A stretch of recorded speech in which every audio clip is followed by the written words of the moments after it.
Timer लगा रहे हैं भाई, स्टॉप वॉच लगा रहे हैं, ठीक है। अब देखते हैं लवांशु कितना कर पाता है। और फ्लैट फीट में टीआर दे दिया, उसके बाद फिर डॉक्टर दिखाया। मतलब बाकी दोस्त घूमने को गए थे, मैं घूमा भी नहीं। 5वें दिन मेरे को मतलब कॉन्फिडेंस आउट किया गया, तो फिर मतलब लगा कि हाथ तक आया। फिर मतलब वो ऐसा कि बहुत क्लोज आ गया मैं, फिर वहाँ से हट गया मैं कि हाथ आया मुँह न लगा, ऐसा वाला।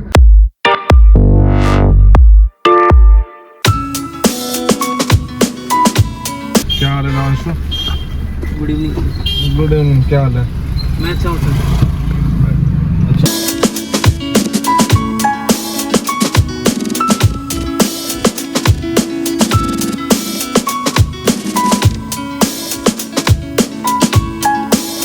हाँ जी, तो आज हम लवांशु के साथ जा रहे हैं फ्लाइट में। ये भाई खतरनाक था, हैवी ड्राइवर है वो, यही घुमा रहा है वो। तो भाई आज हम लवांशु के साथ जा रहे हैं फ्लाइट में खाना खाने। So this is a new concept in Delhi. यहाँ पे एरोप्लेन को बेसिकली रेस्टोरेंट बना दिया है। सो विल हैव एक्सपीरियंस, देखेंगे कैसा क्या होता है। हमारा भी फर्स्ट टाइम है, लवांशु का भी फर्स्ट टाइम है। लवांशु का तो फ्लाइट में फर्स्ट टाइम है। आ जा। तो भाई यहाँ पे एक चैलेंज, एक गेम था चैलेंज, 2 मिनट लटकना है इस बार पे, ठीक है। तो लवांशु इज रेडी, देखते हैं क्या रहता है। तो टाइमर अब लगाते हैं, स्टॉप वॉच टाइमर लगा रहे हैं भाई, स्टॉप वॉच लगा रहे हैं, ठीक है। अब देखते हैं लवांशु कितना कर पाता है। चले भाई,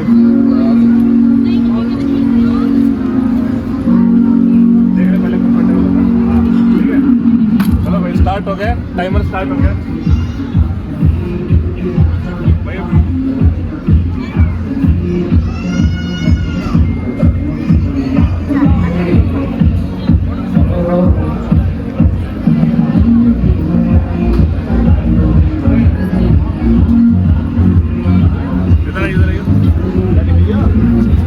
भाई देख लो, ये एनडीए वाली बात है। अब तो लवांशु इज्जत वाली बात है ये तो। एनडीए का रिकमेंडेड 35 सेकंड हो गए।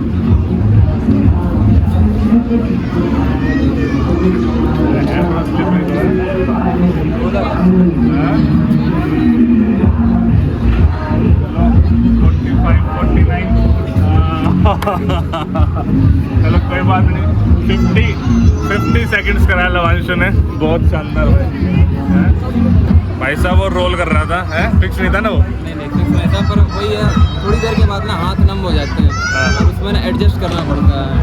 अगर वो रोल कर रहा होता फिर एडजस्ट नहीं कर पाता है। कुछ नहीं, लूटने का तरीका है, कोई मत करना, बता रहा हूँ मैं। ठीक है, चलो आज आप चलते हैं फ्लाइट में।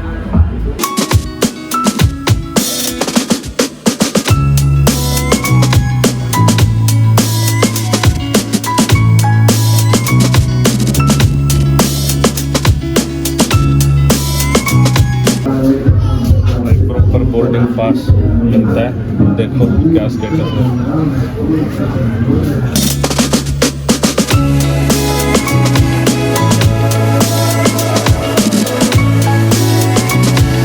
हाँ जी, क्या हाल है आपके? मैं सुमित कुमार एक बार फिर से आपका स्वागत करता हूँ फतेह के इस नए एपिसोड में। तो हर एपिसोड कुछ स्पेशल होता है। आज हमने लवांशु के साथ प्लेन में खाना खाया है एंड गाड़ी में बैठ के रिकॉर्ड कर रहे हैं। तो सबसे पहले तो Lavanshu, welcome on the Fateh series. Thank you sir. कैसा फील कर रहे हो?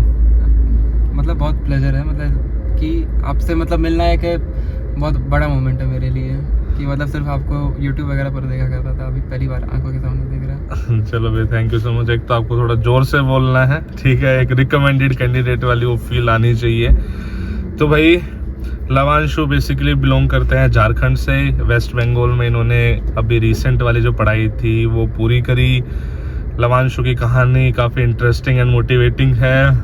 टीएस में पहली बार इन्होंने एसएसबी दिया, टीएस एंट्री से, वहाँ से स्क्रीन आउट, फिर एनडीए एंट्री से conference out and finally recommended. तो भाई सबसे पहले तो भाई कॉन्ग्रेचुलेशंस। अब तो भाई मेडिकल फिट भी है, सब कुछ मतलब एकदम ओपी हो गया है। तो एक तो लवांशु ये बताओ कि क्या पहले कभी किसी का फतेह का एपिसोड देखा आपने? इससे आप मतलब तुम्हारा तो होगा उससे पहले किसी का कुछ? नहीं सर, सबसे पहले वाला एक देखा था जब आपने एक लड़के को आर.के. पुरम में मतलब ड्रॉप किया था, वो बस हाँ वही वाला वही, देखा था। वो वहां से ही फतेह शुरू हुई। मैं बात नहीं कर रहा था कि राहुल के बारे में, ये वहीं से शुरुआत हुई थी। एंड इंटरेस्टिंगली उसका इंटरव्यू हमने इसी गाड़ी में ही रिकॉर्ड करा था एंड तुम्हारा भी यहीं पे ही रिकॉर्ड कर रहे हैं। चलो वैसे आज हमने काफी मस्ती तो कर ही ली है, वो आपको वीडियो क्लिप्स में दिख ही गई होंगी या दिख जाएंगी। तो पढ़ाई की बातें कर लेते हैं क्योंकि लेट भी काफी हो रहा है, हमें लवांशु घर भी ड्रॉप करना है, ये मेडिकल्स के चक्कर में इधर आया हुआ था। तो लवांशु पढ़ाई मतलब तुम थोड़ा सा सब्जेक्ट वाइज ही बताओ कि कैसे, मतलब तुमने क्या क्या कहाँ से पढ़ा, कितना पढ़ा। सर सबसे पहले मैंने मतलब बेसिक आइडिया था, 12th के बेसिस पे ही होता है एग्जाम, तो एक मॉक टेस्ट दे दिया। उसमें स्कोर के हिसाब से मेरे को पता चला कि ठीक है मेरा जीएटी पार्ट काफ़ी वीक है। मैथ्स जेई की प्रिपरेशन कर रहा था तो वो ठीक ठाक था, पर जीएटी पार्ट में बहुत मेहनत चाहिए थी। और सबसे पहले सर्च करते से ही मतलब यूट्यूब पे आपका ही नाम आया। अच्छा। तो मैंने आपकी वीडियोस देखी और अच्छी लगी, ठीक है। और था कि अनअकैडमी वगैरह का नाम भी था, तो ठीक है कि बड़े ब्रांड का नाम था, मुझे को लगा कि ठीक है कोचिंग अच्छी होगी। उसके बाद से जब आपके चैनल पे पढ़ना शुरू किया, आपके डेली ये 90 डेज की क्लासेस आती थी, वो किया मैंने पूरा का पूरा। तो उसके बाद फिर अच्छा हो गया प्रिपरेशन, दिन में जेई की प्रिपरेशन और रात को एनडीए की, ऐसे चल रहा था मेरा। तो उसके बाद फिर सब्जेक्ट वाइज हिस्ट्री के लिए सारा का सारा आपने जो बनाया था वो नोट्स, बस वो नोट्स, और एग्जाम से पहले जो आपने एनसीईआरटी हाईलाइट कराई थी बस वो मतलब जो था ना, मतलब वो हमारे लिए सब कुछ था कि हाईलाइटेड एनसीईआरटी में रात को पढ़ के गया और अगले दिन से सवाल आ रहे हैं एनडीए में आए थे। और सेम विद पॉलिटी और बाकी मतलब जो मॉडर्न हिस्ट्री वगैरह था उसमें तो इंटरेस्ट जगा दिया आपने कि मतलब मेरे को लग रहा था कि साइंस क्यों ली मैंने। हिस्ट्री ज़्यादा सही है, इंटरेस्टिंग है उसके हिसाब से। चलो भाई, मेरे लिए बहुत प्राउड मोमेंट होता है लवांशु जब, अच्छा मैं खुद एक साइंस बैकग्राउंड का स्टूडेंट हूँ, मैं तो खुद एक इंजीनियर ही हूँ। और मतलब मुझे जिन टीचर्स ने पढ़ाई ना स्कूल टाइम में एटलीस्ट, बहुत बुरी पढ़ाई थी जीएस, ठीक है। तो मेरा एक एम ये रहता है कि बच्चों को इतना इंटरेस्ट जगाऊं कि बच्चा एक बार तो सोचे कि हाँ भाई मुझे जीएस पढ़नी चाहिए। तो थैंक यू सो मच। तो मतलब बेसिकली तुम जो, अगर हम मैथ बात करें, फिजिक्स बात करें, केमिस्ट्री बात करें, तो तुमने जेई की प्रिपरेशन से ही मतलब तुम्हारा हो गया, तुमने एनडीए के लिए एज सच ये सब्जेक्ट अलग से नहीं पढ़े? नहीं। ओके। एंड बस मतलब इसमें अच्छा जीएटी में साइंस ऐसे हो गई, फिर इंग्लिश, और मतलब इंग्लिश की तैयारी करी फिर? इंग्लिश के लिए मैंने प्रीवियस ईयर पेपर सॉल्व किए, उसके सॉल्यूशन देखे, उससे एक आइडिया मिल जाता है कि कहाँ से सवाल आएंगे। और वोकैबुलरी वगैरह तो फिर मतलब कहीं से प्रिपरेशन करो तो वो पॉइंट मतलब है कि वो कहीं से भी पूछ सकते हैं, तो आपको एक जनरल अपना मतलब वोकैबुलरी को डेवलप करते रहना होता है। उसके लिए कहानियाँ वानियाँ पढ़ी, फिर मूवीज़ वगैरह देखता था मैं इंग्लिश सबटाइटल के साथ, तो उससे अच्छा हुआ थोड़ा। चलो भाई, और जीएस तो तुमने कर ही ली थी मेरी पूरी। अच्छा, करंट अफेयर भी करे थे? करंट अफेयर के लिए वो जो आपके डेली वाले वीडियोस आते थे वो देखता था। चलो भाई, बहुत बेहतरीन, मतलब बहुत अच्छा लगता है, ठीक है। एंड इसके मार्क्स भी काफ़ी अच्छे ही रहेंगे बिकॉज जेई के उससे भी बढ़िया। तो मेरी भी हाई होप्स है कि अच्छी रैंक लेकर आए लवांशु भाई, उसके लिए बेस्ट विशेस मेरी। एसएस भी बताओ बिकॉज मोटिवेशन तो वहाँ पर है सारा कि मतलब कॉन्फ्रेंस आउट के बाद फिर कैसे। और इसका इंटरेस्टिंग बात बताऊँ, गांधीनगर से भाई कॉन्फ्रेंस आउट और गांधीनगर से ही वापस रिकमेंड है। तो ये वो मतलब कैसे अपने आप को सस्टेन करा, कोई सेकंड थॉट नहीं आया उस टाइम पे? सर आया था, मतलब कि एक स्टेबल प्लेटफॉर्म दिख रहा था, क्योंकि एनडीए में क्या है ना कि आप कितने भी दूर जाकर भी वहाँ से आपको रिजेक्ट कर सकते हैं, कि आप मेडिकली फिट रिकमेंड होने के बाद भी मेडिकली अनफिट हो सकते हैं, उसके बाद भी कुछ हो सकता है कि मेरिट लिस्ट में ना हो। और इंजीनियरिंग में ऐसा है कि आपने जितनी प्रिपरेशन की है, आपको एक कॉलेज मिला, आपने एडमिशन लिया, उसके बाद फिर करियर वैसे चलता है। पर एक बार ही मतलब ऐसे टीएस की एंट्री दिया था मैंने, मतलब देकर आया था, उसके बाद वैसा मोटिवेशन था नहीं, क्योंकि 300 बच्चों में सिर्फ 10 बच्चे रिकमेंड हुए, मतलब 10 बच्चे स्क्रीन इन हुए थे और एक बच्चा रिकमेंड हुआ था। और उसके बाद फिर गांधीनगर पहुंच के 5 दिन बिता करके मतलब वो पता चला ना कि बिना फ़ोन के भी मज़े कर सकते हैं लाइफ में। ऐसे ये सब मतलब चीज़ें बहुत इंजॉय की मैंने, टेबल टेनिस वहीं खेलना सीखा। और पिछले दिन मतलब जो 5वें दिन मेरे को मतलब कॉन्फ्रेंस आउट किया गया, तो फिर मतलब लगा कि हाथ तक आया, फिर मतलब वो ऐसा कि बहुत क्लोज आ गया मैं, फिर वहाँ से हट गया मैं कि हाथ आया मुंह ना लगा, ऐसा वाला।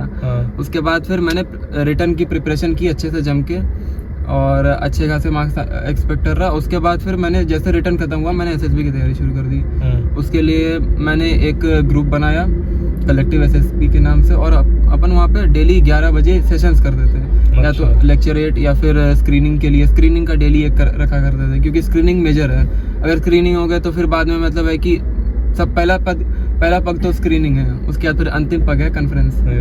तो ये जो बच्चे मिले तुम्हें ग्रुप में, ये कहाँ से मिले तुम्हें? ये ऐसे ही मतलब जैसे कि मैं वहाँ पे रिजेक्ट हुआ था तो फिर साथ में ही बच्चे थे, तो जो रिजेक्ट हम सारे जो कॉन्फ्रेंस आउट हुए थे, हमने फिर खुद में बात की, फिर एक ग्रुप बनाया और ऐसे ही एक मिलते गए बच्चे, फिर टेलीग्राम वाले ग्रुप में आपके ग्रुप से, और एक हर्षवर्धन स्वामी एक मेरा दोस्त था, वो राजस्थान से चूरू डिस्ट्रिक्ट से है, तो उससे बात हुई, मतलब वो हाईली मोटिवेटेड था इसके लिए, तो उसके साथ मिलके मैंने ग्रुप बनाया और फिर हम सेशंस करते थे डेली के डेली, और जेई की प्रिपरेशन के साथ थोड़ा मैनेज करना मुश्किल होता था, पर एक सेशन में मैनेज कर लेता था डेली, तो वही कंसिस्टेंसी की ऐसे करके हो गया अभी। बहुत शानदार भाई, बहुत अच्छा। और तुम्हें मेडिकल में टीआर किस लिए मिला था? सर मेडिकल सारा तो क्लियर हो गया था, पर फ्लैट फीट के लिए टीआर मिला था। और उस वक्त मतलब धड़कन रुक सी गई थी कि मतलब फ्लैट फीट तो ऐसा है कि मतलब क्योरेबल नहीं है, ये सुन के रखा था। हाँ। और फ्लैट फीट में टीआर दे दिया, उसके बाद फिर डॉक्टर दिखाया, मतलब बाकी दोस्त घूमने को गए थे, मैं घूमा भी नहीं, बैंगलोर से सीधे मैं मतलब ट्रेन और फ्लाइट, मतलब ट्रेन लेकर इधर आ गया कोलकाता। वहाँ फिर डॉक्टर दिखाया कि मतलब बहुत माइनर सा है, आपका क्यूरेबल है और आप डेली एक्सरसाइज करो। तो फ्लैट फीट के बारे में बहुत रिसर्च करी कि ओबेस पर्सन लोगों को होता है और क्यूरेबल है, पर मतलब अगर बहुत माइनर सा हो तो, एक्वायर्ड फ्लैट फीट हो तो, जिनको पहले से है उनको नहीं होगा। तो उसके बाद फिर एक्सरसाइजेस करी, मतलब ऐसा था कि टेंशन आती थी रात को, तो मैं रात को उठ के एक्सरसाइज करता था। अच्छा, क्या कैसे एक्सरसाइज? कुछ थोड़ा एक्सरसाइजेस मतलब जो टो पे वॉकिंग करनी होती है हमें। अच्छा। हाँ, टो पे वॉकिंग करनी होती है, फिर बैठे बैठे मतलब ऐसे एक टॉवल को क्रंचेस करने पड़ते हैं, टॉवल क्रंचेस कि पैर उसके ऊपर फीट रखो और उसके बाद फिर उसको खींचो, ठीक है, कि टॉवल को आप एक साइड समेट लो पूरा का पूरा। ओके। तो ये सब एक्सरसाइजेस जो है ना, मोस्टली सारी एक्सरसाइजेस यूट्यूब वगैरह पर भी होती हैं। कुछ डॉक्टर ने बताया, कुछ मैंने खुद से किया एक्स्ट्रा, कि मतलब जितने एक्सरसाइजेस हैं जो एड़ी चोटी का जोर लगा लो कि हो जाए बस। और इस बारी मतलब क्लियर हो गया फिर। चलो भाई, बहुत बहुत मुबारक। फ्लैट फुट का टीआर मतलब एक इमेज तो यही है कि नहीं होता। हाँ, नहीं होता है। चलो भाई, तो फैमिली के लिए बहुत प्राउड मोमेंट होगा। जी सर। सब खुश है फैमिली में? फैमिली वाले सारे खुश हैं, मतलब मैं अपने पूरे खानदान से पहला ऑफिसर बनने वाला हूँ। बहुत शानदार भाई, बहुत शानदार। वहाँ पे वैसे मतलब फैमिली में कोई डिफेंस बैकग्राउंड से भी नहीं है क्या सिस्टम? बहुत मतलब जो मामा है कि वो थोड़े डिस्टेंट रिलेटिव है, तो वो है मतलब सार्जेंट है एयरफोर्स में, पर उनके बारे में ना बहुत पता नहीं था मुझे कि ठीक है मामा कहीं काम करते हैं वैसे, और बहुत कुछ पता नहीं था। तो उसके बाद जब मैंने मतलब मेडिकल में अटका ना मैं, तब मैंने उनसे कंसीडर किया कि ठीक है मामा, मतलब क्या करना है अब, मैं रिकमेंड हो गया। उन्होंने कहा कि ठीक है भाई, कांग्रेचुलेशंस, हो गया यहाँ तक, आगे भी हो जाएगा, भगवान बस चाहते हैं, वो थोड़ा सा टेस्ट कर रहे हैं कि यहाँ तक आगे हो, आगे तुम्हारे अंदर पेशेंस है कि नहीं। तो उन्होंने मोटिवेट किया, उन्होंने कहा कि एक्सरसाइजेस करो, डेली एक्सरसाइजेस करो, एक भी दिन नहीं छोड़ो, कि वो जब भी बुलाएंगे तुम रेडी होने चाहिए बस। और उसके बाद फिर बस मेडिकल के लेटर का वेट था कि कब आएगा। बहुत शानदार। इसका ये मतलब रिव्यू मेडिकल बोर्ड भी इसका टोटल 3 दिन में खत्म हो गया पूरा। हाँ, रिकॉर्ड वक्त में। वरना तो मतलब हफ्ता तो नॉर्मल है, और बाकी 15-15 दिन भी बच्चे मैंने बिताते हुए यहाँ पे देखे, आते हैं, बैठते हैं, चले जाते हैं। ठीक है, इसकी टेस्टिंग पहले भगवान ने ले ही ली थी, जो मतलब इसने पूरी मेहनत भी करी उस चीज़ पे। देखो ना वही ना, स्टेज वाइज बढ़ना होता है, मतलब एग्जैक्टली स्टेज वाइज बढ़ा है, मतलब स्क्रीन आउट भी हुआ कहीं से, फिर कॉन्फ्रेंस आउट भी हुआ, और फाइनली रिकमेंड भी हुआ। जो बच्चे छोड़ देते हैं ना, फिर मतलब वही ना, मतलब जब आप ही ट्रू नहीं हो उस चीज़ के लिए, तो वो चीज़ आपके लिए कैसे ट्रू रहेगी? नहीं रहेगी। ठीक है, वो डेडिकेशन चाहिए होता है। और अच्छा, फैमिली में ये तुम बता रहे थे, वो भी बताओ कि पहले बताया भी नहीं था कि एनडीए का फॉर्म भरा है, फिर कैसे? मतलब फैमिली में मैंने बताया नहीं था कि एनडीए का फॉर्म भरा, और मैं मतलब कोलकाता में जेई की प्रिपरेशन कर रहा था तभी, और मैंने चुपके से एनडीए देकर आया था मैं दूसरी बारी, क्योंकि पहली बार ना मतलब घर वाले भी थोड़ा मतलब सहम जाते हैं कि ठीक है तुम्हारा एक बार ही नहीं हुआ, तुम गांधीनगर से घूम के आए, मतलब ईस्ट ऑफ द इंडिया से वेस्ट तक गए, और उसके बाद फिर घूम कर आए। मतलब वहाँ से ट्रेन जो है ना, सुपर फास्ट ट्रेन भी मतलब 30 घंटे से कम की नहीं होती है। बिल्कुल। तो उधर से घूम के आए। वो भी कह रहे थे ठीक है, थोड़ा सेफर जो चॉइस है इंजीनियरिंग, उसको सेलेक्ट करो तुम, तुम्हारी प्रिपरेशन ठीक है, एनआईटी वगैरह हो जाएगा तुम्हारा। फिर वो आग लगी थी अंदर की, मतलब नहीं यहाँ पर रिजेक्ट हो गया तो अब करके दिखाना है। तो उसके बाद फिर खुद फॉर्म भरा, पैसे सही है कि मतलब यूपीएससी का क्या सही था कि फॉर्म की फीस कम थी, तो मैंने खुद के पॉकेट मनी से भर दी वो। रिटर्न एसएसबी के लिए तो बता के गए होगे? एसएसबी के लिए बता के गया था कि मतलब बता के जाना पड़ता है, उतनी दूर जा रहा था। चलो भाई, बहुत बेहतरीन। मतलब आप ऑब्जर्व कर रहे हो ना चीजों को, कि आप सिचुएशन में कुछ भी इमेजिन कर लो सिचुएशन। ठीक है, मैं कह रहा हूँ आप सिचुएशन इमेजिन करो, एंड आई बेट मैं आपको सिचुएशन से निकला हुआ रिकमेंडेड बच्चा अपना ही दिखा दूंगा। ठीक है, तो बहाने मत बनाओ भाई, मेहनत करो, दिल से करो, चीजें होंगी क्यों नहीं होगी। मतलब मुझे तो कोई एक सिंगल रीजन नहीं दिखता ना होने का, होगी 101% होगी, जैसे लवांशु की हुई आपकी भी होगी। ठीक है, कोई piece of advice in general last में कुछ देना चाहो बच्चों को? सर एक ही है कि मतलब ना जो है ना रन पेशेंस का है कि आप कब तक मतलब टिक सकते हो। कि बंदे मतलब मेरा एक दोस्त है वो 8वीं बार में रिकमेंड हुआ है, टीएस वगैरह सब मिला करके 8वीं बार में। और जिनका मतलब एक बार रिजेक्ट होने के बाद होता है ना, उनको कदर पता होती है कि क्या है ये। जो फ्रेशर में हो जाते हैं उनको नहीं पता होता कि मतलब इतना इम्पोर्टेंट है ये। और रिकमेंडेशन के बाद ना अगले दिन शाम के बाद मतलब रियलाइज हो रहा है कि हाँ रिकमेंड हो गया, मतलब जिसके लिए मेहनत की थी ना वो अभी हाथ में है अभी। लगे रहो, वही बता रहा हूँ ना, पेशेंटली लगे रहो, होगा। ऐसा कुछ नहीं है जो नहीं हो सकता, होगा, 101% होगा। ठीक है, तो भाई बस ऐसे ही मेहनत करते रहो, लवांशु की तरह आपको भी अपने जीवन में सफलता मिले, आपको भी अपने जीवन में सफलता मिले, और आप भी अपने माता पिता का नाम रोशन करो। और मेरी विशेष आपके साथ है लवांशु, ना सिर्फ इस मेरिट के लिए, मेरिट में तो तुम्हारा बहुत अच्छा आएगा ही आएगा, उसके बाद भी एकेडमी में जाके भी आप बेस्ट से बेस्ट परफॉर्म करो एंड देश का नाम रोशन करो भाई। ठीक है, चलो जी, मिलते हैं नेक्स्ट एपिसोड में नेक्स्ट कैंडिडेट के साथ। तब तक अपना ध्यान रखो आप। जय हिंद, जय भारत।